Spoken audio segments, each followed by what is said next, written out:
श्री अरविंद साहित्य संचयन भाग 2। सारा जीवन योग है।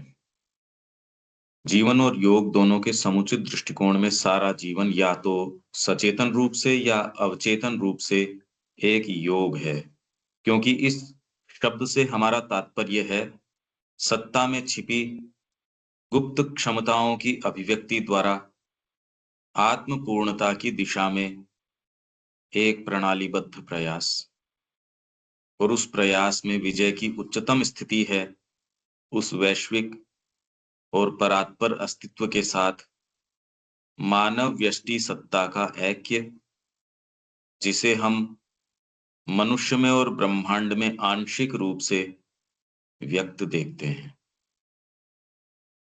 उसके साथ ऐक्य। ये योग है,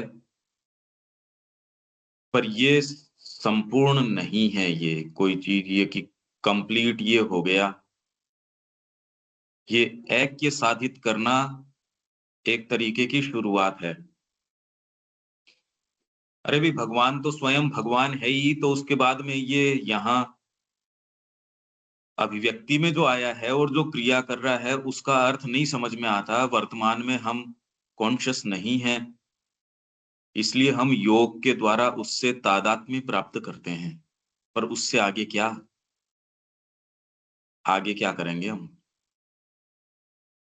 इसीलिए बाद में ये है कि ये सारे प्रश्न खड़े रहने चाहिए पहले तो, कि योग क्या है, और इसको हम एक एक को ट्रेस करेंगे जब तक कि पूरे ये प्रश्नों तक नहीं पहुंच जाएं, या एटलीस्ट कम से कम एक ग्राउंड पे हम खड़े नहीं हो जाएं। परंतु सारा जीवन जब हम उसकी ऊपरी प्रतीतियों के पीछे देखते हैं, प्रकृति का एक विशाल योग है जो सचेतन और अवचेतन में अपनी अभी तक अप्राप्त क्षमताओं की नित वर्धनशील अभिव्यक्ति में अपनी पूर्णता को अनुभूत करने और अपने आप को अपनी स्वयं की दिव्य वास्तविकता के साथ एकमय करने का प्रयास करती है। अपने विचारक मनुष्य में वह इस पृथ्वी पर पहली बार आत्म सचेतन साधनों और क्रिया के सचेष्ट तौर तरीके तैयार करती है, जिसके द्वारा इस महान उद्देश्य को अधिक तेजी से और शक्तिशाली रूप से प्राप्त किया जा सके।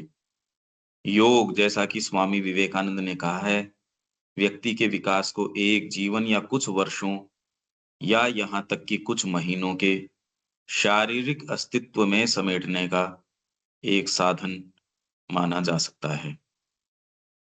पर आज जो इसका अर्थ है, क्या अतिमानस के आने के बाद भी यही अर्थ रहेगा?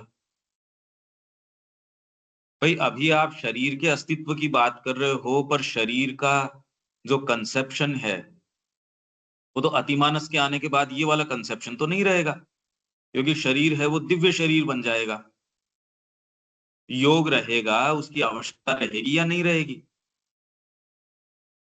या फिर बात के अंदर कुछ बात और है?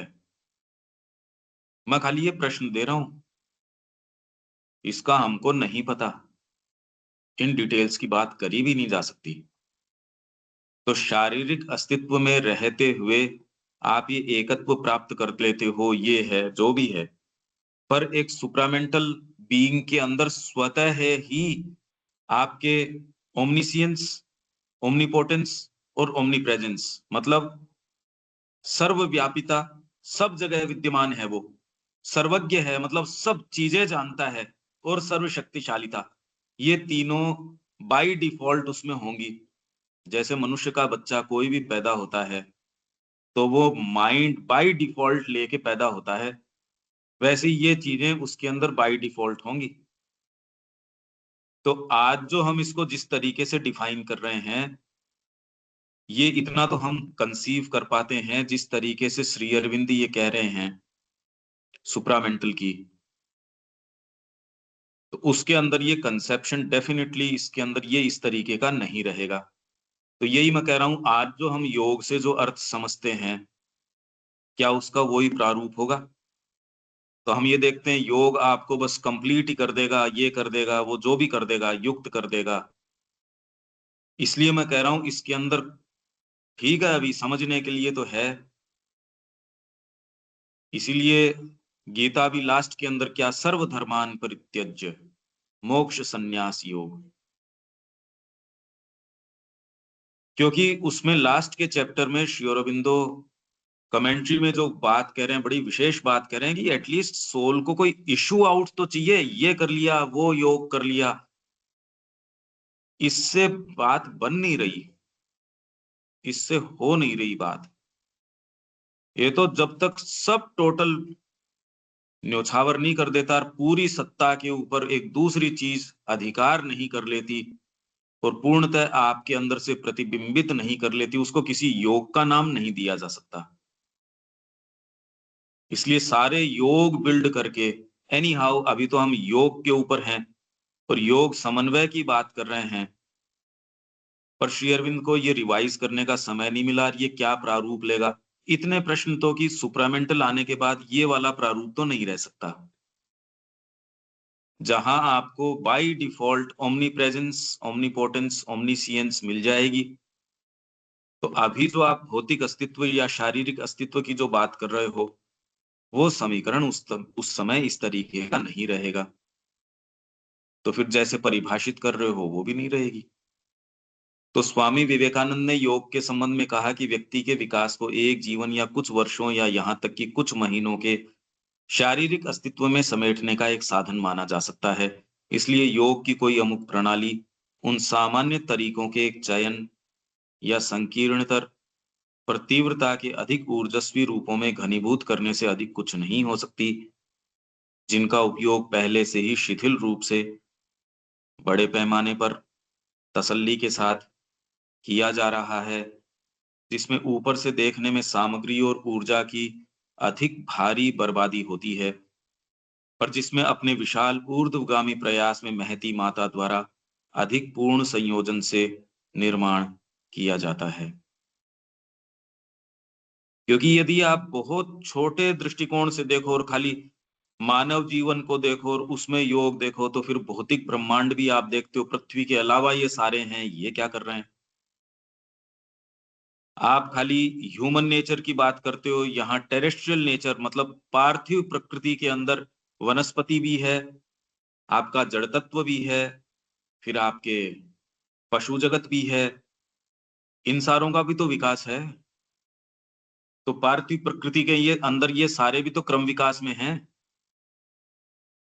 आप इसको नहीं, भाई मनुष्य एक एक एक स्टेज के ऊपर पहुंच गया, स्पेशलाइज्ड तरीके की चीज है योग, आप इसको कह रहे हो क्योंकि कॉन्शियसली इस प्रक्रिया को ये अपना सकता है, पर ये स्पेशलाइज्ड प्रक्रिया है। महती जो माता है वो तो और जबरदस्त प्रयास कर रही है, वो पता नहीं क्या क्या कर रही है, हम उसका बहुत छोटा सा एक अंग हैं। तो ये तो खैर समझदारी की बात है कि हम इस प्रक्रिया को अपनाएं, इसको शुरू करें।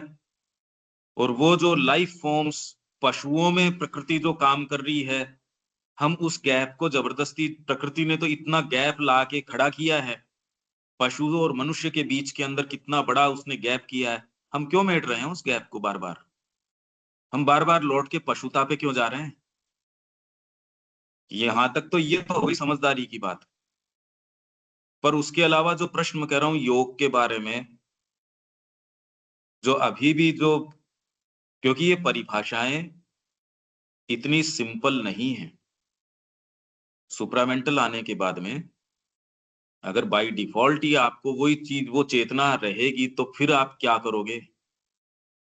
और वो तो शुरुआत है, आध्यात्मिक जगतों की एंट्री है सुप्रामेंटल।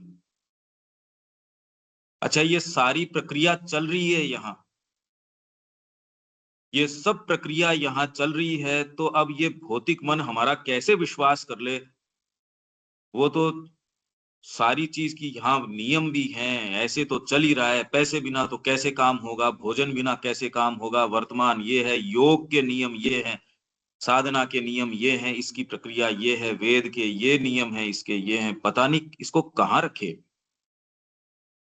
इनकी व्यावहारिक उपयोगिता तो हो सकती है, व्यवहार में तो उपयोगी हो सकते हैं, पर अरे भाई जिस बस के अंदर अभी बैठे हो उसकी व्यावहारिक उपयोगिता तो आपके लिए तात्कालिक तो हो सकती है, पर बाद में आपको यही ध्यान नहीं रहे उसकी डिटेल्स, कि यार मेरे को क्या लेना देना है उससे, जबकि वर्तमान में ठीक है व्यावहारिक उपयोगिता है, जिस टैक्सी में जा रहे हो उसकी व्यावहारिक उपयोगिता आपके लिए हो सकती है, पर एब्सोल्यूट उपयोगिता क्या है उसकी? आप दिमाग ही नहीं लगाते, कौन ड्राइवर था, कैसे टायर थे, आप दिमाग लगाते हो क्या इन बातों के ऊपर? तो वर्तमान जो भी ट्रांजिशन का पीरियड है जिसमें से हम गुजर रहे हैं, उसकी व्यावहारिक कोई आवश्यकता हो सकती है, योग की कोई व्यावहारिक आवश्यकता हो सकती है, पर इससे हम एकदम ही बंध जाएं कि हमारी कल्पना को इससे आगे उड़ने नहीं दें, पता नहीं। अब ये मैं कुछ ऐसी चीजें कुछ ऐसे क्लिक करके छोड़ रहा हूं कि एटलीस्ट कम से कम ये वर्णन पढ़ते समय भी आप थोड़ा सा एक एक दूरी से इस सारे को देख सकें। तो हम योग की अब क्या क्या डेफिनिशंस हैं जगह जगह जगह जगह, थोड़ा सा उनका जायजा ले लें। ये मैं एक बैकग्राउंड तैयार कर रहा हूँ। अनिल जी। हाँ नहीं, इसमें यही बात आ रही थी, जैसे अब मान लो जैसे अपन कह रहे हैं कि योग, अब वो उसको अगर पा लिया और हो गया तो वो क्या स्थिति होगी के बाद में। और सुपरामेंटल की जैसे अपन बात कर रहे हैं, तो अगर ये स्थिति नहीं है तो मतलब क्या इवोल्यूशन फिर आगे जरूरत नहीं है? मतलब वो फिर वो हो ही गया, होगा। मतलब आगे इवोल्यूशन तो होगा। तो अगर उसके आप और कोई। इवोल्यूशनरी स्केल में यदि आप हो, तो उसका कोई फाइनल टर्मिनस नहीं, बुद्धि से हम ऐसा सोच रहे हैं वो इसलिए नहीं है क्योंकि परमात्मा कोई एक फाइनल चीज नहीं है कि ये आ गए और परमात्मा समाप्त हो गया। बिल्कुल। आप जो जो ऊपर आते हो यो रिचनेस अप्रत्याशित रूप से बढ़ती है। तो पशु से मनुष्य में आने में यही बात मैं आपको कल कह रहा था, मानसिक दृष्टिकोण से भी चाहे आपको वो चीज उपलब्ध हो या नहीं हो, तो भी आप कहते हो हाँ जीवन का ये तरीका भी ठीक है। मैं जो कल कह रहा था या परसों कह रहा था मानसिक चेतना हम्म। में, आपके तो ये भी ठीक है। हाँ ऐसे जीने का तरीका भी ठीक है। ये जो सूक्ष्मता है माइंड की, जो 20 चीजों को साथ में रख के कहता है हाँ ये सारे हो सकते हैं, ये वाला आयाम आप पशु को दे सकते हो क्या, ये बताओ मेरे को। हाँ, वहाँ तो रिजिडिटी, वहाँ तो एक एक है, सिंगल पॉइंट सिस्टम है वहाँ नहीं तो। कुछ है ही नहीं, वहां तो हाँ। इंद्रियबद्ध चेतना है। हाँ, बस वो उस जो आया वो करना है।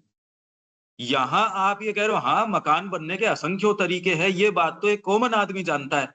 अरे यार कल्पना के ऊपर कोई एकांगी कल्पना थोड़ी होती है, असंख्यों कल्पनाएं हैं, जैसी चाहे वो वैसे कर लो। माइंड के आते ही ये देखो कितना बड़ा एक आपको आयाम खुल गया। हालांकि इसके अंदर भी अगर आपको सच्ची चीजें कहा जाए कल्पना करने के लिए, संगीत यदि नहीं आता, क्या कल्पना कर लो संगीत की। हाँ, जैसे वो हमने फैसिलिटी इसकी नहीं, वो फैसिलिटी हाँ नहीं खुली है तो बिल्कुल नहीं हाँ समझ में बिल्कुल। आएगा, बिल्कुल। तो मनुष्य की भी जो जीनियस फैकल्टीज हैं वो कितने जनों को खुली है। कल हम जीनियसेस की बात कर रहे थे इसके अंदर, पोएट्री बिल्कुल। के अंदर। तो श्री अरबिंदो विवेचन कर रहे हैं कि ये वाली पोएट्री है, ये वाली पोएट्री है, और उसमें टॉप मोस्ट जो आपकी दुनिया के कवि हैं उनको रैंकिंग कर रहे हैं वो। ये तो क्रीम है मनुष्य जाति की, जहां तक हर कोई पहुंचा नहीं उसकी रैंकिंग चल रही है। अभी तो कॉमन मनुष्य जाति को वो चीजें ही उपलब्ध नहीं है, पर ये बात की जा सकती है। श्री अरविंद के वर्णन को पढ़ के कम से कम आप उससे रिलेट तो कर सकते हो। भले आप संगीत नहीं सीख जानते, भले आप कला नहीं जानते, पर श्री अरविंद का कला का जो वर्णन है उसको रिलेट तो कर ही सकते हो। हाँ बिल्कुल। ये आयाम तो आपके है ही। अभी वर्तमान में मनुष्य ये है, और आप ये कल्पना कर सकते हो भी ये उछाल तो सुप्रामेंटल में जाते जाते आ ही जाएगा, तो एक ये तो कर ही सकते हो। तो निश्चित रूप से जो जो कड़ियां आगे जाएंगी इसके अंदर कॉम्प्लेक्सिटी बढ़ेगी, रिचनेस बढ़ेगी, ऐसे आयाम। ये नहीं कि आज के मनुष्य के आयाम है वो 100 गुना बढ़ जाएंगे, 50 गुना बढ़ जाएंगे, 1000 लाख गुना, इस तरीके से नहीं है। चीज ही कुछ और हो जाएगी, हाँ जो बिल्कुल जो इस डिफरेंट। चेतना में कहीं नहीं जा सकती। पशु को कैसे समझाओ कि ये जो कॉम्प्लेक्सिटी है आपको, हाँ ये भी जीवन का तरीका ठीक है, ये भी कल्पना ठीक है। पोएट्री ऐसे भी हो सकती है, ये तामसिक पोएट्री है, ये राजसिक पोएट्री है, ये सात्विक पोएट्री है। ये तो बातें योग है, ये विज्ञान है, ये कला है, योग की इतनी प्रणालियां हैं जीवन की। ये आप कैसे समझाओ आपसे नीचे वाली चेतना में, और कोई विशेष फर्क आया नहीं भौतिक रूप से देखो, तो कोई विशेष कोई फर्क ही नहीं आया। क्षमताएं यदि कही जाए तो शारीरिक क्षमता या फिर आपकी जो क्षमताएं हैं उसमें कोई बहुत ज्यादा फर्क नहीं आया, तो भी इतना बड़ा फर्क आ गया। तो ये कोई कारण नहीं है कि आप अगर एवोल्यूशनरी स्केल में ऊपर जाओगे तो अप्रत्याशित चीजें खुल जाएंगी। तो वो क्या हैं? यदि आप इसकी कल्पना भी करते हो, तो सामान्य जो ढर्रा है जीवन का, बहुत कुछ उसके ऊपर प्रश्न चिन्ह वो लगा देगा। क्यों अनिल जी, इतनी बात तो लॉजिकली समझ में आती है। हाँ बिल्कुल बिल्कुल सही। तो योग क्या करता है, हम उसके अंदर फिर बाद में अलग अलग डेफिनेशंस, अलग अलग चीजें। देविका जी यहाँ तक ठीक है, ये बैकग्राउंड जो हम कर रहे हैं? हाँ जी। क्या योग करने से ही सारी चीज हो जाएगी? क्या पता चलेगा? वो कह रहे हैं योग कर्मों में कुशलता है, पर वो कर्म वाली बात ही नहीं रहे। अरे अभी मानसिक चेतना के अंदर आप ये बात कह रहे हो, क्या सुप्रामेंटल में ये वाली बातें रहेंगी? इसका कोई उत्तर ऐसा सच है नहीं। अगर डिसाइसिवली कुछ होगा देखेंगे। तो इसको भी हम एक एक जगह पार्क करते हैं, उसका एक स्थान है। अभी वर्तमान पाशविक जीवन के लिए तो यही बहुत ज्यादा ऊंची चीज है। अभी किसी को ये समझाओ कि यार इसकी भी एक सीमा है। क्यों रविकांत जी, एक बेसिक फ्रेमवर्क समझ में आ रहा है अपन क्या बात कर रहे हैं?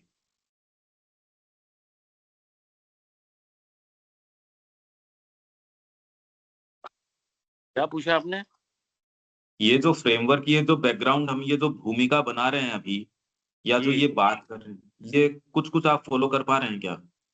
हाँ, नहीं मतलब मैं ये सोच रहा हूँ इतनी देर से जो हम बात कर रहे हैं, ये सिर्फ हम बात ही तो कर रहे हैं, हम सोच रहे हैं कि ऐसे ही संभावनाएं उस पर, अगर अगर ऐसा होगा तो कैसा होगा और क्या-क्या संभावनाएं हो सकती हैं। अभी अभी हुआ तो कुछ नहीं है, ना किसी को अतिमानस का अवतरण हुआ है। बस ये है कि हम सोच रहे हैं कि अगर अतिमानस का अवतरण हो तो क्या योग करने की आवश्यकता है? मैं नहीं समझता कि योग करने की फिर आवश्यकता होगी, फिर तो योग हो ही गया ना।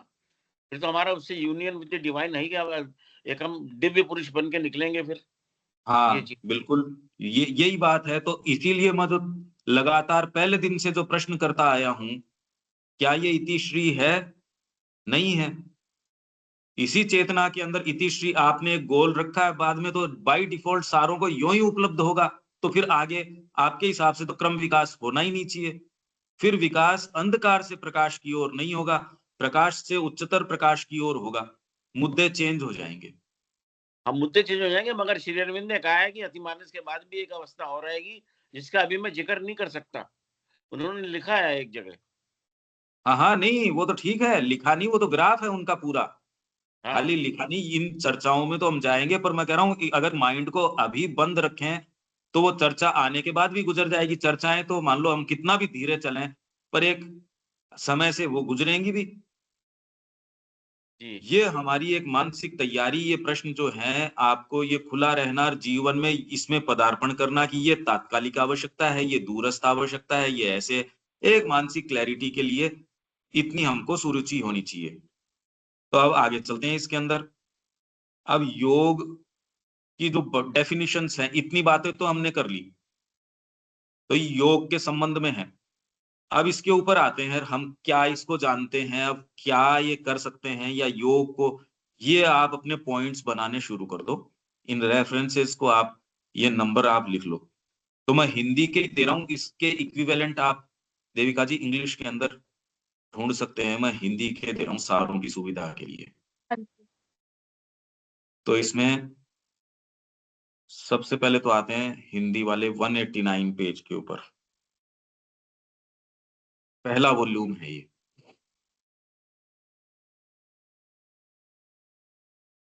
ये पहला वॉल्यूम श्री अरविंद का। योग, योग, इसके जो जो पॉइंट्स हैं ये आप, और ये रेफरेंसेस भी अपने पास लिख लीजिए जो हम ये दे रहे हैं, क्योंकि ये बाद में रेफरेंसिंग के लिए बहुत ज्यादा जरूरी काम है ये। और ये इसमें अपने को अपना जो काम कर रहे हैं उन सेशंस की रेफरेंसिंग बहुत ज्यादा जरूरी है। वो अपन और इंटेंसली, अब देविका जी और अनिल जी आप लोग जो भी अपने सेशंस हो रहे हैं उनकी रेफरेंसिंग का विवेक से मिलके, अब पहला वॉल्यूम अपना हो गया, इसलिए वो अपन काम अब शुरू कर सकते हैं। तो इसके ऊपर इंग्लिश आते हैं ये हैं। इंग्लिश में पेज 188 है। हाँ, ये तो योग, योग मानव मन का इसका आधुनिक। पेज नंबर क्या बोले तो भैया? 189, 189 हिंदी का, और देविका जी कह रही है 188 इंग्लिश का। योग मानव मन का आधुनिक आविष्कार नहीं है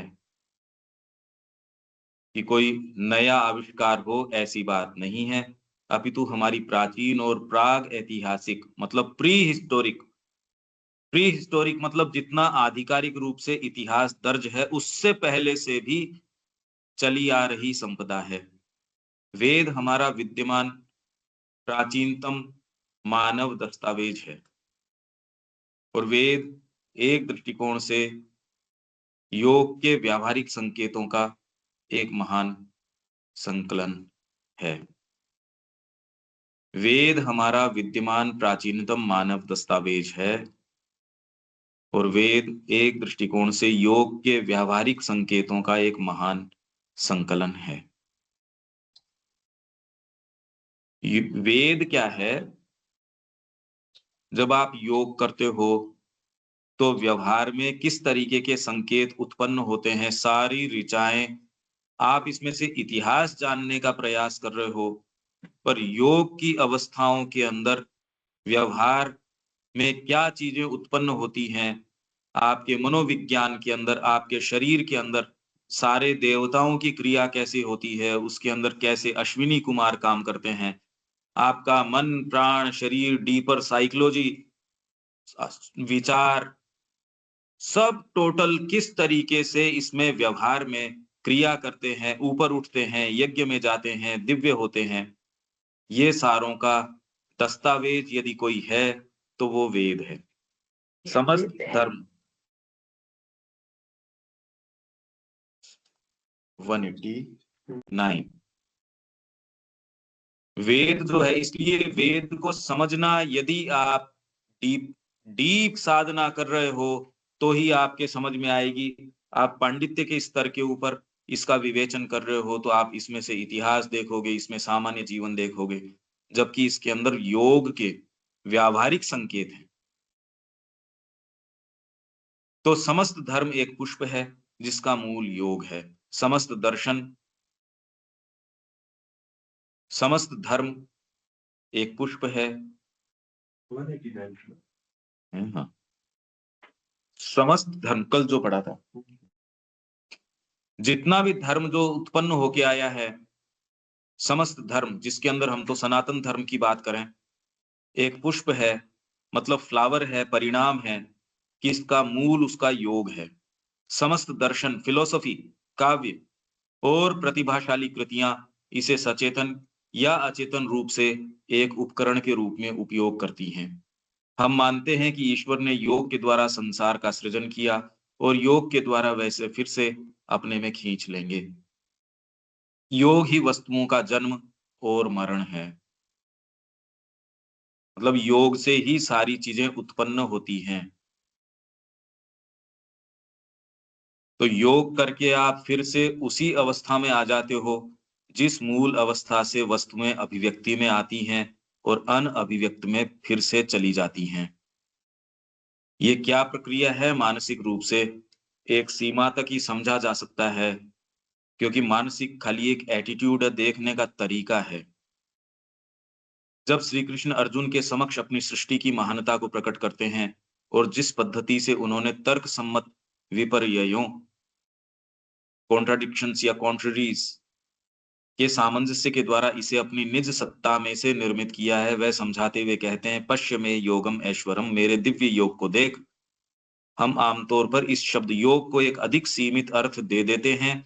जब हम इसका उपयोग करते हैं या सुनते हैं तो हम पतंजलि की प्रणाली की क्रियाओं, लयबद्ध श्वास प्रश्वास, विशिष्ट तरीके से बैठने, ऐसे बैठो, पद्मासन लगाओ, रीढ़ की हड्डी सीधी करो, यहाँ मन की एकाग्रता आप आज्ञा चक्र में मन को केंद्रित करो या आप मूलाधार में करो, यहाँ से कुंडलिनी जागृत होगी, इससे शक्ति का संचार होगा, सहस्त्र दल तक जाएगी, ये जाएगी। ये सारे काम हो सकते हैं, ये परिणाम हैं। साधक की समाधि के विषय में सोचते हैं और ये बहुत ज्यादा विशेष और बहुत सुपरलेटिव तरीके से इनका वर्णन होने वाली अवस्थाएं हैं, हमेशा से हमारे शुरू से अभिभूत करने वाली और बहुत ऊंची बताई जाने वाली ये पद्धतियां हैं जो सामान्य चीजें नहीं है समाधि के अंदर जाना, अष्टांग योग करके जाते हो, पर फिर भी क्या ये ही मुद्दा है? पहली बार श्री अरविंद ने ये कहा, यदि माँ का अबोध बालक बनना अस्वीकार किया जाता है तो there is a failure in sadhana. आपको चीजों को यथास्थान रखना अभी कुछ नहीं समझ में आ रहा। यदि आप बरसों बरस साधना के अंदर बिताते हो और फिर आप इन स्टेटमेंट्स की गंभीरता देखते हो, समाधि में पहुंचना उससे पहले कि आप 8 अंग पहले के अष्टांग योग, यम, नियम, और ये आप देख लो कि इसके लिए क्या क्या वो डिमांड कर रहे हैं।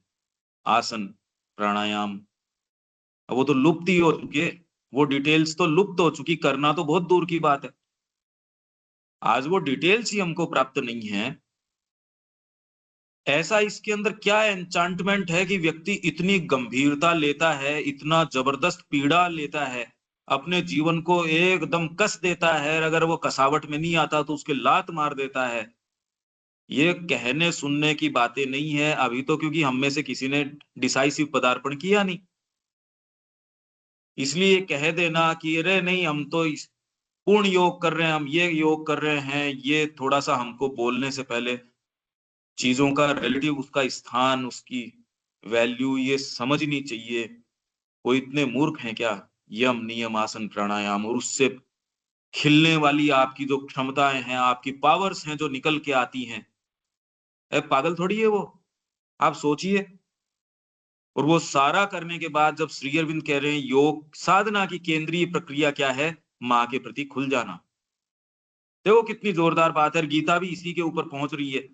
पर क्योंकि हम तामसिक हैं, इसलिए उन चीजों से बचने के लिए हम क्या कहते हैं, नहीं नहीं हम तो पूर्ण योग का सहारा ले रहे हैं। ये गलत बात है। ये तामसिकता को प्रश्रय देना है। अपनी चेतना को किसी भी बहाने नीचे नहीं उतारना, हमेशा माँ के प्रति खुले रहना। किसी भी योग की इतनी गंभीर मांग नहीं हो सकती। आपको लगता है सहज, जबकि एक्चुअल में यदि इसको कर पाओ कि हर समय माँ के प्रति खुले रह पाओ और हर चीज को बिना कोई छिपाए माँ के प्रति खोल पाओ, है तो मुश्किल। आप यम नियम तो शायद कर सकते हो, पर माँ के प्रति खोले रखो, आप करके देखो दोनों वालों को। इसलिए साधक की समाधि के विषय में सोचते हैं जब हम योग की बात करते हैं तो ऐसे बैठता है, ऐसे ध्यान लगाता है, रीढ़ की हड्डी सीधी रखता है, भोजन ये करता है। भोजन की तो खैर बात नहीं, तो बैठ ही नहीं पाएगा। परंतु ये तो विशिष्ट प्रणालियों के विवरण मात्र हैं। प्रणालियां स्वयं वह मूल वस्तु नहीं होती। वैसे ही जैसे किसी सिंचाई की नहर का पानी स्वयं गंगा नदी नहीं होता। क्या इतनी सामान्य सी बात इतने महान योगी रहे, क्या उनको समझ में नहीं आई? इसका मतलब इसका रहस्य और ज्यादा गहरा है।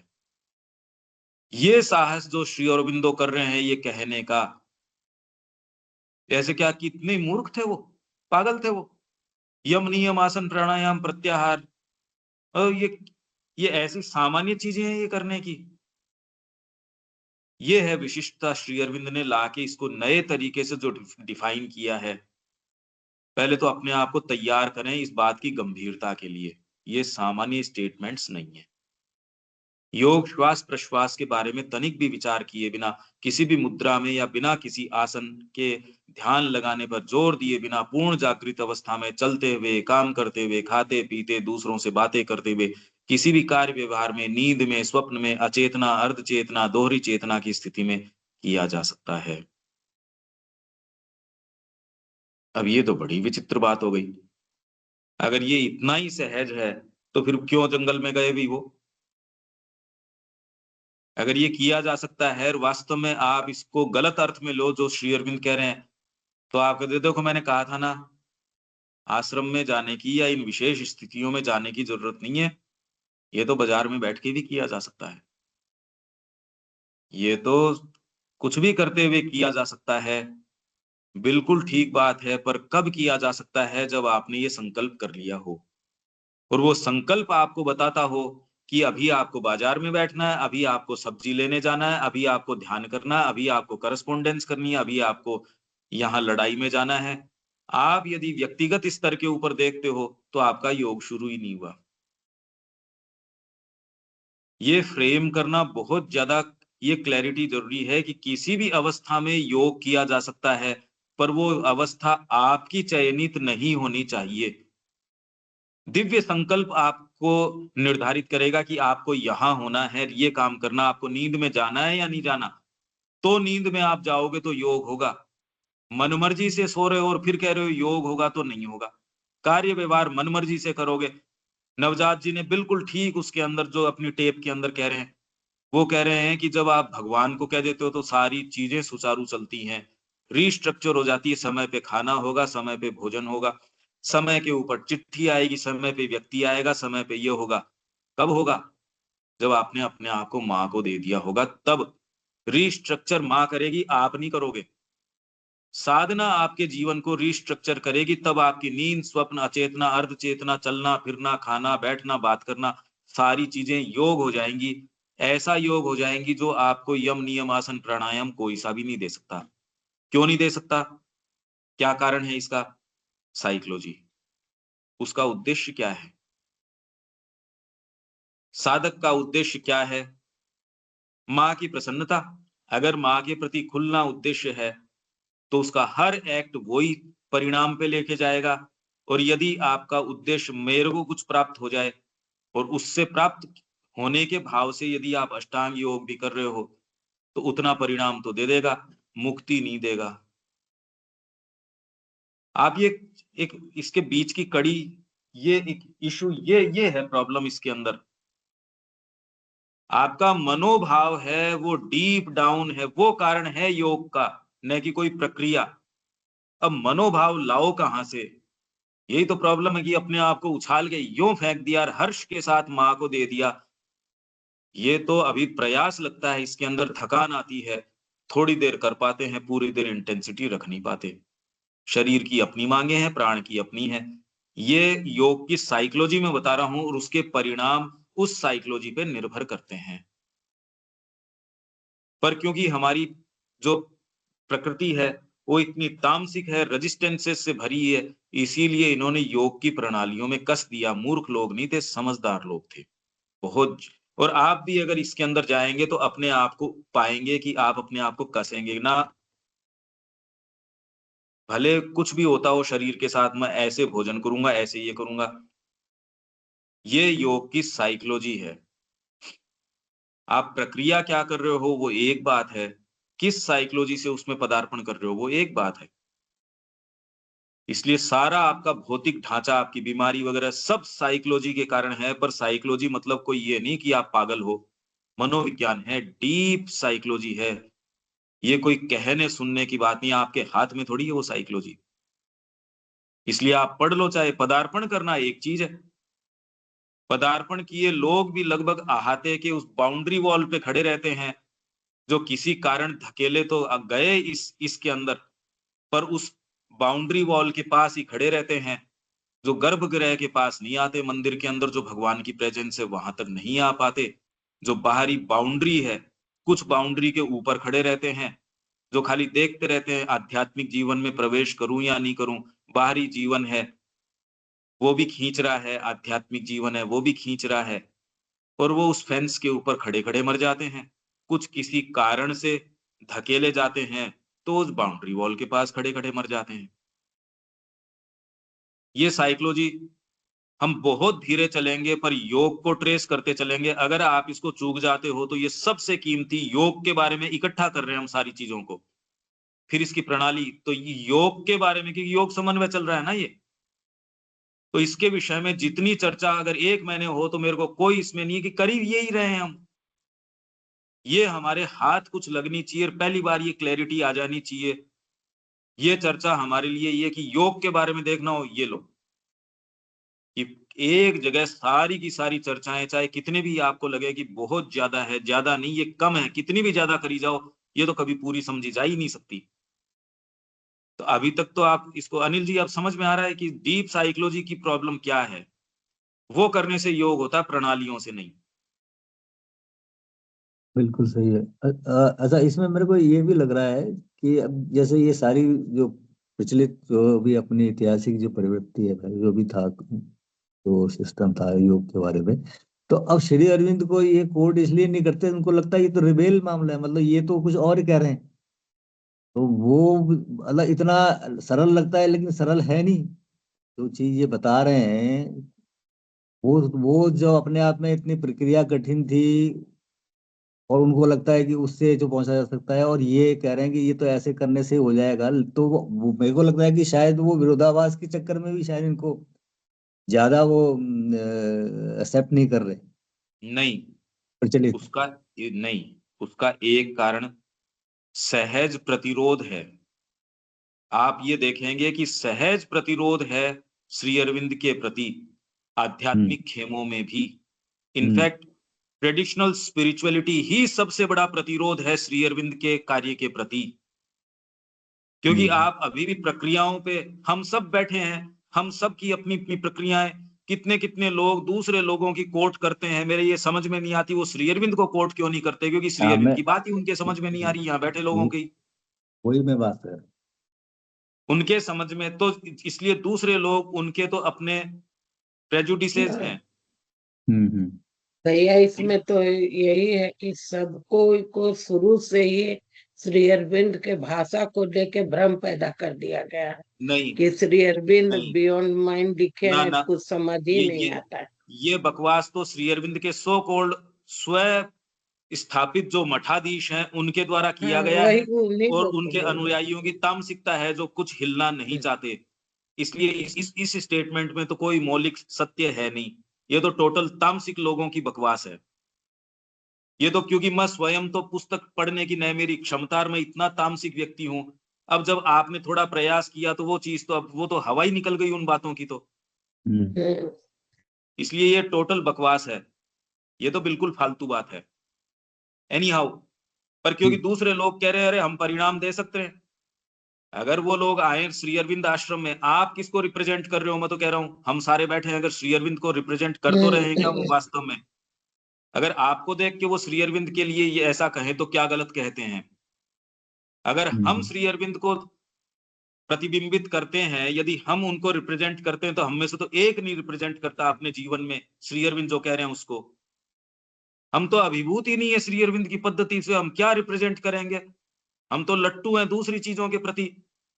इसलिए श्री अरविंद के सबसे बड़े द्रोही हम हैं, जो बातें उनकी करते हैं। बाकी हमारा जीवन दर्पण तो है नहीं उस बात का, एक चीज का दर्पण नहीं है।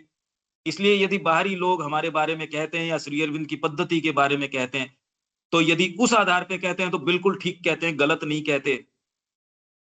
हमारे जितने सो कॉल्ड सत्र हैं, जो so called society, so called जो भी हैं, वो तो कोई भी ये जो कर रही है सो कर रही है। तो इसलिए एक सशक्त ग्रुप ऐसा हो, जो ऐसा हो कि जहां श्री अरविंद की पद्धति यो यो वैभव में खेले। अरे ऐसा क्या इसमें जा रहा है जीवन देने के अंदर? तो ये बात तो है दूसरी। पर मैं ये कह रहा हूं, ये एक सामान्य प्रतिरोध है। कोई भी नई चीज धरती के ऊपर आती है, यहां तो सुप्रामेंटल आ रहा है, तो एक सामान्य अवचेतन में और में इससे ज्यादा प्रतिरोध तो हो ही नहीं सकता। ये प्रतिरोध सहज प्रतिरोध है। कोई भी वेद के बारे में इतनी बातें करेंगे, वेद में इवन श्री अरविंद के विचार में वेद, जो अभी आपकी जो सेमिनार वगैरह हो रही है, पर उसमें श्री अरविंद का क्या लेना देना है, और हमको पता भी नहीं है या नहीं है। अच्छा, ये पता भी अगर आप जैसे अनिल जी कहो नहीं इसमें तो श्री अरविंद का क्या लेना देना था, पर उनको ये कह दिया 3+1 करें, 3 आपकी ये एक ये करें, उसमें एक तो सीरियस नहीं है। अरे हम ही सीरियस नहीं है, इसलिए इसमें श्री अरविंद क्या करें ये बताओ? सारी चीज उन्होंने दे दी, हम में से एक तो तैयार है क्या वेद के अंदर प्रवेश करने के लिए? क्योंकि वेद ये कहता है विदाउट तपस्या देयर इज नो वेदा।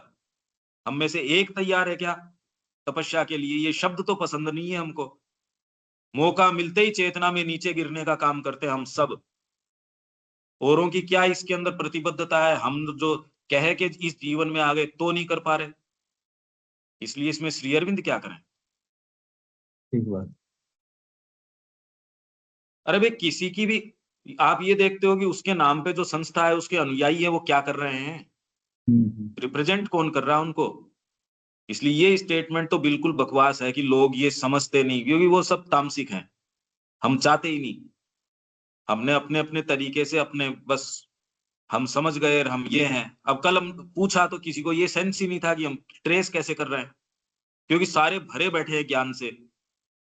वो पीछे मुड़ के अपने नए तो पॉइंट्स बना रहे, न कुछ और कर रहे। इसमें श्री अरविंद क्या करेंगे? अरे इतनी गंभीर हम डेली सुबह चर्चा कर रहे हैं, पर उसको वापस सुनना, उसके पॉइंट्स को बार बार। आप लिखने की स्थिति में नहीं हो, सुनने की स्थिति में तो हो। मानसिक रूप से अपने पॉइंट्स बनाओ कि इसमें 10 पॉइंट आज की ये रहे, अच्छा आप कल की ओर सुनते हैं, परसों की ओर सुनते हैं। ये हमारी निम्न प्रकृति का प्रतिरोध है, हम नहीं तोड़ सकते। इसमें श्री अरविंद क्या करेंगे भाई? क्यों अनिल जी, ये कारण है ना साफ साफ? हाँ बिल्कुल बिल्कुल सही। तो फिर ये तो हम दर्ज करने के लिए कि एक जगह योग के बारे में श्री अरविंद की ये चीज है, ऑथेंटिकली उसको सामने रखा जाए, ये सोच के कर रहे हैं। कोई व्यक्तियों के लिए सोच के थोड़ी कर रहे हैं। व्यक्तियों की सोच के करें तो ये अभियान कभी का बंद हो जाता। वो तो मैं देखता हूँ कितने मिनट कौन सी क्या देखे गए, वो सारे डेटा मैं देखता हूँ। ये थोड़ी है मैं रोज खुद की फाइलें सुनता हूँ। मैं बिल्कुल मेथोडिकली सारे काम चुपचाप करता हूँ, मेरे जितने कर सकता हूँ। तो ये कहना, ये स्टेटमेंट्स पर उसको वास्तव में उसकी चीर फाड़ करके देखना, ये अच्छा नहीं लगता। व्यक्ति को खुद को ही नहीं लगता, क्योंकि उसकी खुद की प्रकृति के नंगे जो रूप हैं वो सामने आते हैं। और कोई भी अपनी प्रकृति को वैसी देखनी नहीं चाहता। खुद को नंगा तो शारीरिक रूप से ही कोई देखने में अच्छा नहीं लगता, तो अगर आपकी मनोविज्ञान को नंगा कर दिया जाए तो किसको अच्छा लगता है? हर जना ढके ढके रखता है, मैं तो कुछ हूं, मैं साधक हूं, मैंने इतना समय पढ़ा है, मैंने पता नहीं क्या क्या हर जने के। हम सब जानते हैं, मेरे अपने हैं, आपके अपने। समझदारी ये है कि व्यक्ति समझ जाए और कार्य में लग जाए। पीछे पलट के बार बार खुद को क्या देखे, अपने आप को पूर्ण रूप से माँ को दे दे, ये जानते हुए यार क्या देखे पीछे। तो इसलिए ये किया जा सकता है, नींद में, स्वप्न में, हर चीज में योग किया जा सकता है। पर वो तब किया जा सकता है जब मनोभाव इस चीज का हो, तब ये स्थिति होती है। आप ये सोचो मैं नींद में योग कर लूं, ये अपने आप में उद्देश्य नहीं है, परिणाम है। यह कोई रामबाण उपाय या प्रणाली या तय प्रयोग नहीं है, अपितु ब्रह्मांड की प्रकृति मात्र पर आधारित प्रक्रिया का एक शाश्वत सत्य है। तो योग जो है ना, वो इस ब्रह्मांड की प्रक्रिया में है। ये समझो, मतलब योग को डिफाइन कर रहे हैं हम। योग इस, ये गीता में भी है कि मैंने योग के द्वारा इस जगत का निर्माण किया है, यज्ञ के द्वारा, यज्ञ विधान के द्वारा। और यज्ञ का मतलब ये है कि ये सारा जो ब्रह्मांड है, एक्चुअल में तो ये जो कुछ भी है जिसके आप संपर्क में आ सकते हो, वो भगवान स्वयं है। तो जैसे आपकी एक पूर्ण इकाई है शरीर की, यज्ञ क्यों लागू होता है? आपके, हमने पहले भी बात करी थी यज्ञ के बारे में, कई बार हम बात कर चुके। जैसे आपका शरीर है, अंगों को तो सेंस नहीं है कि हम किसी एक शरीर के पार्ट हैं या नहीं है, पर एक शरीर है। और यदि शरीर है तो किसी में अहंकार पैदा हो वैसे नहीं है। पेट अपना काम करता है, हाथ अपना काम करता है, ले जाके मुंह को भोजन देता है। वो ये नहीं कहता देखो ब्रेन को इतना बड़ा, मान लिया मेरा हाथ कहीं फंस गया तो इसने ब्रेन को नहीं काट के फेंका, हाथ को काट के फेंक दिया। ये बात कोई भी आदमी नहीं करता। अगर आपका किसी चीज में हाथ आ गया और आपको लगता है कि अब मेरे को क्या तो हाथ को काटो या फिर ये मशीन मेरे को खींच लेगी, जैसे थ्रेशर मशीनों के अंदर आपका हाथ आ जाता है, हर साल आता है ना, तो आप हाथ को काट देते हो बजाय पूरा शरीर को नष्ट करने के। अगर हाथ के अंदर अहम में चेतना हो तो वो कहते देखो पेट को नहीं काटा, देखो ब्रेन को नहीं काटा। तो यज्ञ इस पूरे ब्रह्मांड को, आप सोच रहे हो ये होगा वो होगा, एक्चुअल में तो ये दृष्टिकोण गलत है। योग का मतलब ये है कि सारी चीजें एक हैं। आप जब उस चेतना के अंदर चले जाते हो तो आप सही तरीके से वही काम करते हो जो भगवान ऑलरेडी कर रहा है। हाथ को ये थोड़ी सोचता है मैं इसके, मेरे गाल के मुक्का न मार दूं। अगर आपके हाथ के ये चिंता हो जाए, अगर कल को ये संभावना हो जाए अनिल जी की आप फिर बाद में इसके, अगर ये हो जाए कि नींद में कहीं मैं मेरे गाल के थप्पड़ नहीं मारने लगूं, तो आप इसके पैड लगाओ, गद्दा लगाओ या इसकी सेफ्टी करो, सोचो कितना दूभर जीवन हो जाए। और जैसे ही आप एक ऐसी चेतना में आते हो तो आपके लिए ये समस्या ही खत्म हो गई। अब आपको ये समझाए कि इस एक शरीर की चेतना के अंदर अब ये समस्या ही नहीं रहती। आप यार क्या बात कर रहे हो? जैसे ही अहंकार आता है वैसे ही ये सारी समस्याएं पैदा हो जाती हैं। तो योग जो है, यहाँ ब्रह्मांड के निर्माण मात्र ही योग के द्वारा हुआ है। यही गीता के अंदर वो कह रहे हैं। यज्ञ विधान के द्वारा मैं सारी चीज का निर्माण करता हूं। फिर इससे यज्ञ से ये होता है, हवन इससे वृष्टि होती है, इससे ये होता है, वो होता है। वो एक फिगरेटिव तरीका है, भौतिक आप कहते हो, पर वो पूरा रहस्य है इस ब्रह्मांड का। ये योग है। फिर भी व्यवहार में यह नाम योग इस सामान्य प्रक्रिया के विशिष्ट और निश्चित उद्देश्यों के लिए कुछ अनुप्रयोगों तक सीमित किया जा सकता है कि आप पर्टिकुलर योग, ये पूर्ण योग है, ये योग है, ये वो योग है। योग मूलतः इस तथ्य पर स्थित है कि इस जगत में हम सर्वत्र एक हैं और इसीलिए आप यज्ञ करते हो। आपके नसें ऑटोमेटिकली सारी प्रवाह करेंगी रक्त को, रक्त हर जगह एनर्जी लेके जाएगा, वो एनर्जी हर भाग उपभोग करेगा, सही रहेगा। जिस भाग तक रक्त नहीं जाता वहां दर्द होगा, एनर्जी नहीं जाएगी। तो आप योग करके वास्तव में साधना के अंदर ये नहीं कि कोई अलग से कुछ करते हो, आप सहज रूप से वो करते हो जिसके लिए आप इंटेंडेड हो। आप माँ के संकल्प को जान जाते हो। जितना जानना है उतना ही, ये नहीं कि सब जान जाते हो। और सब और बिना सब अहम में चेतना में होता है, उस चेतना में है ही नहीं। वो डायमेंशन अलग है, तो भी विभाजित है। हमारे सभी प्रकार के सहचर प्राणियों के साथ एक हैं, पर तो भी विभाजित हैं। उस अनंत सत्ता जिसे हम भगवान, प्रकृति या ब्रह्म कहते हैं के साथ एक हैं, पर तो भी विभाजित हैं। योग सामान्य तौर पर वह शक्ति है जो किसी एक शरीर में अंतर्निहित आत्मा में होती है, जिसके द्वारा वह अन्य आत्मा के साथ प्रभावी संबंध स्थापित करती है, जिसके द्वारा वह अपने स्वयं के उन भागों के साथ संबंध स्थापित करती है जो जागृत चेतना के पीछे हैं। योग के द्वारा आप अपने ही भीतर के जो चीजें हैं ना, जैसे आपके सूक्ष्म जो स्तर हैं, सूक्ष्म चेतना के जो हैं, वो सारों के साथ, यही हम बात कर रहे थे, आपका सबलिमिनल सेल्फ, उससे फिर आपका यूनिवर्सल सेल्फ, आपकी ये चेतना, वो चेतना। पर ये सारी मशीन को जानना है। एक्चुअल व्यवहार में क्या करोगे? माँ आपकी इस मशीन को अपने हाथ में ले लेती है, आप उसके प्रति सचेत हो जाते हैं, सहज रूप से क्रिया चलती रहती है। तो जागृत चेतना के पीछे हैं प्रकृति की शक्तियों और प्रकृति में विद्यमान वस्तुओं के साथ संबंध स्थापित करती है, उस परमोच्च प्रज्ञा शक्ति और आनंद के साथ संबंध स्थापित करती है, जो या तो अपने आप में उस मिलन के लिए जगत का संचालन करती है, या हमारी अभिव्यक्त सत्ता, ज्ञान, क्षमता, बल या आनंद को बढ़ाने या संशोधित करने के उद्देश्य से जगत का संचालन करती है। ये आप एक-एक लाइन पढ़ के अच्छा रहे कि यदि यदि कोई लाइन नहीं समझ में आए, कल आप उसको अंडरलाइन करके कि जी इस पेज पे था, ये वाली लाइन नहीं रही, समझ में नहीं आई। तो ये सब के लिए आने वाले समय के लिए भी योग के बारे में ये चीज हमेशा क्लियर होगी। तो ये आप जितना इसके अंदर इंटरैक्ट करते हैं, ये योग के संबंध में श्री अरविंद ने क्या कहा है और अपने आप में योग पारिभाषिक तरीके से क्या है कि ये है योग, तो एक रिकॉर्ड में आ जाए। और फिर बाद में यदि कोई इससे प्रेरित महसूस करता है तो इसको टेक्स्ट फॉर्म के अंदर आ जाए।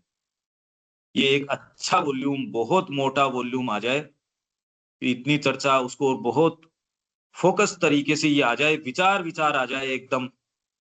तो सोचिए कि ये एक दुर्लभ निधि तैयार हो जाए। ये है योग। कोई भी प्रणाली जो हमारे आंतरिक अस्तित्व और हमारे बाहरी ढांचे को इन उद्देश्यों के लिए सुव्यवस्थित करती है, उसे योग की एक प्रणाली कहा जा सकता है। पर इसके अंदर बहुत सारी चीजें हैं। आपकी अपनी सत्ता का एक बैलेंस है, इसलिए आप पर्टिकुलर एक प्रणाली अपनाते हो, क्योंकि आपका बैलेंस अलग अलग है। भौतिक, प्राणिक, मानसिक, मनोवैज्ञानिक, आंतरिक, ये आपका ढांचा अलग है। इसलिए आपका मार्ग उस तरीके से, कहने को यदि आप पूर्ण योग भी करते हो तो कोई एक एक तरीका थोड़ी है। आपके लिए श्री अरविंद जिस तरीके का पत्र लिखेंगे, जो उत्तर लिखेंगे या आपके जो समस्या उठने वाली है, वो आपके ढांचे के अनुसार ही उठने वाली है। इसलिए ये तो नाम है, ये सारे तो नाम हैं। आपने इनको नाम दे दिया ये वाला योग, बाकी कुल मिला के प्रक्रिया ये है कि आपके भीतर के ढांचे को किस तरीके से आप एक सामंजस्य में लेके आते हैं, जिस प्रणाली से, जिस कंसंट्रेटेड तरीके से आप लेके आते हैं। अरे भाई यूं तो आप धीरे धीरे मान लो कोई चीज सीख रहे हैं, क्रैश कोर्स है, उसको आपने एक नाम दे दिया, आपने उसको नाम दे दिया शिक्षा का, बाकी जीवन में सहज रूप से यूं भी आपकी शिक्षा चली रही है, उसको स्कूल थोड़ी बोलते हो। पर आप ये कहते हो जगत की वास्ट स्कूल या जो भी ना आप नाम देते हो, तो वैसे ही योग की प्रणाली जो है वो एक स्पेसिफिक प्रोसेस है। और ये एक बड़ी पेचीदगी है कि आप क्या बैलेंस लेके आए हो, किस परिवार में पैदा हुए, किस तरीके की आपकी पिछले जन्मों की है, ये बहुत ज्यादा पेचीदा है। तो आप कोई कहने भक्ति योग करना, ज्ञान योग करना, ये करना, कर्म योग करना, कहने को आप प्रक्रियाएं कुछ करते हो, पर कर्म योग की भी वो प्रक्रियाएं एक जने के लिए एक परिणाम देती हैं, दूसरे के लिए दूसरी देती हैं। भक्ति योग की प्रक्रियाएं एक के लिए एक परिणाम, दूसरे हर जने के लिए और एक व्यक्ति के लिए भी उसकी मनोवैज्ञानिक और बाहरी स्थिति के हिसाब से अलग अलग परिणाम देती है। ये कितनी ज्यादा विचित्र बात है, ये देखो आप। तो नाम तो खाली एक बात कर सको उसके लिए दिए गए हैं, बाकी अपने आप में एक्चुअल में कोई नाम है नहीं, क्योंकि हर जना एक विशेष गुत्थी है, भगवान की एक विशेष इक्वेशन है, विशेष अभिव्यक्ति है। इसलिए भारतीय संस्कृति ने इसी के लिए ट्रिपल क्वार्टेट्स, 4 वर्ण, 4 आश्रम, 4 पुरुषार्थ, फिर बाद में सात्विक, राजसिक, तामसिक, और एक्चुअल आपको कौन सा करना चाहिए उसके लिए देश काल पात्र, शास्त्र आपके लिए कौन सा विधान इस समय कौन सा लागू होगा, वो देश काल पात्र के अनुसार होगा। और ये सारे भी अगर आपकी डिसाइसिव भीतर से पुकार आ गई कि लो मैं तैयार हूं, अब आपके लिए दूसरा विधान लागू हो गया, तो कोई भी बाहरी चीज है ही नहीं। कितनी पेचीदगी है, पर कितनी विचित्रता है, कितना अद्भुतता का सेंस आता है इस सारी बातचीत से। इसलिए भारतीय जो प्रज्ञा थी, मनीषा थी, बहुत ज्यादा समझदार थी, इसीलिए उन्होंने ये चीजें उत्पन्न करी जो आप सोच नहीं सकते, और वो आज कहीं चली नहीं गई। उसका रहस्य उस मनोविज्ञान में है, प्रक्रियाओं में नहीं है, ये समझो आप। पहले तो कि योग कोई प्रक्रिया है, योग प्रक्रिया नहीं है। योग तो वो एक मनोविज्ञान है। वो मनोविज्ञान कुछ प्रक्रियाएं ले सकता है, जो मोटी मोटी प्रक्रियाएं लेता है उसको आप सर्टेन प्रक्रियाओं का नाम दे देते हो बस। कि शरीर ऐसे गड़बड़ करता है, उसको सामंजस्य में लाना है तो ये कर लो। आप एक common PT, walking, running, swimming, ये जो नाम देते हो, पर वैसे योग की प्रक्रियाओं का भी अभी तक हम जो बात करें, देविका जी, अब कुछ कुछ ये समझ आ रहा है क्या? एटलीस्ट डेफिनेशन के रूप में तो समझ में आ रहा है ना कि ये है। हाँ जी। हम योग को डिफाइन, उसका मनोविज्ञान, एक्चुअल इसमें प्रवेश, ये सारी बातों की बारीकियां अब हमने जो पीछे गया वो तो अलग है, पर हमको बिल्कुल चेंज। पर रोज आपको जो हमने बातचीत करी और पहले करी डेली, आप सब जो यहाँ बैठते हैं उनकी अब जिम्मेदारी बनती है कि रोज सुने कम से कम 2 बार, नहीं तो आपको रजिस्टर ही नहीं करेंगे ये पॉइंट्स। और माइंड में उसके फिर बाद में कोरिलेशंस बनाए, ये बात ऐसे, कल तो ये बात करी थी, आज ये इस तरीके का ग्राउंड। रविकांत जी, आपके लिए ये जरूरी है, आप ये इसमें कि भी पहले दिन ये थी, दूसरे दिन ये है, तीसरे दिन ये चर्चा, इसको इससे जोड़ा, ऐसे जोड़ा। और इंटेलेक्चुअली देविका जी की और अनिल जी की जिम्मेदारी है, क्योंकि आगे आने वाले समय में लिखना है और करना है, हमको एक पूरी टीम चाहिएगी। तो आपको आपके काम का तरीका, अगर राहुल हेल्प कर सके तो वो सबसे यंग में से है। दीपक जी, आप भी सोचना शुरू कीजिए, क्योंकि हमको एक सशक्त ग्रुप चाहिएगा। और अभी आपके पास समय है, जब आप वास्तव में टीम में शामिल हो जाते हैं तो ऐसी एक्टिविटीज लग जाती हैं तो आप सोचते हो यार कौन सा करें कौन सा नहीं करें। तो आप अपना रूटीन चेंज कर दो। अनिल जी, आप थोड़ा चेंज करो और इसके बारे में रोज की 2 बार तो ये करना है, इसको सोचना है, इसको ऐसे करना है। बिल्कुल। आप 2 बार तो इसको सुन जाओ, डबल स्पीड में सुन जाओ, चलते चलते सुनो, और एक बार बैठ के पॉइंट्स बनाने के हिसाब से 2 बार तो ऐसे सुनो, तेजी से डबल स्पीड में सुन जाओ तो 1 घंटे में आप 2 बार सुन लोगे। 1 घंटे 10 मिनट में 2 बार सुन लोगे। तो ठीक है। ये है कि रात को सो उससे पहले चला लो, जितनी देर में नींद आ जाए, कोई खास बात नहीं है।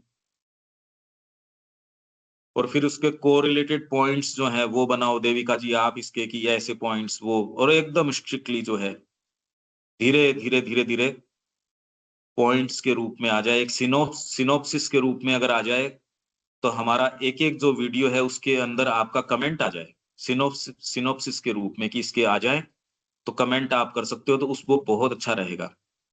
ये काम आप ट्राई कर लो, अभी अपने शुरू ही किया है ये।